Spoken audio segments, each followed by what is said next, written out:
sideeba jaamka loogu furan karaa maqaaxi cunto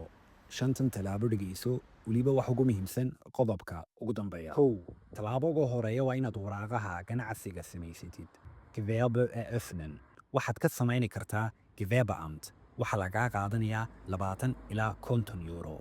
haddii aad haysatid sharci aad ku shaqaysan karto ganacsi waad ku furan kartaa laba gesundheitsnachweis waa inaad caddaysid inaad caafimaad qabtid sidaad u iibin karto cuntadii aad samaysay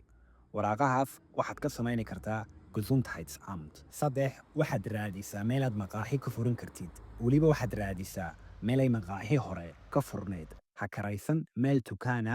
ama raysla ka hor haani jirtay sheeko dheer ayay kugu noqonaysaa inaad dowladda waraaqahaas ka beddeshid afar waa inaad xoogaa lacag haysatid sidaad dibaajiga aad iskaga bixisid waa 3 bilood oo kiraa iyo lacagtii qalabka ayaad u baahan tahay shtoyr baraatar fiican oo cashuurta kaaga caawina raadso shan inankan 12 sano ayuu zeebshaanisha ahaa maqaaxina suuqa bartankiisa ayuu ku lahaa wixii taloo inuga soo kordhini karo isagaan ka dhigaysan Also der erste Punkt, am allerwichtigsten ist Marketing.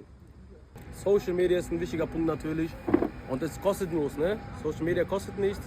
kannst du ohne Ende Werbung machen. Der Standpunkt spielt natürlich eine große Rolle, wo du dich befindest, Laufkundschaft hast, belebte Ortschaften. waayahay inanku talo fiican ayuuna siiyey wuxuu yidhi haddii aad meherad ama maqaaxi furinaysid waa inaad suuqa ka furtaa ama meel dad badani hor ama ag marayaan inta kalena waa inaad xaysiis badan samaysid internetka ka samaysid sida social media tiktok oo kale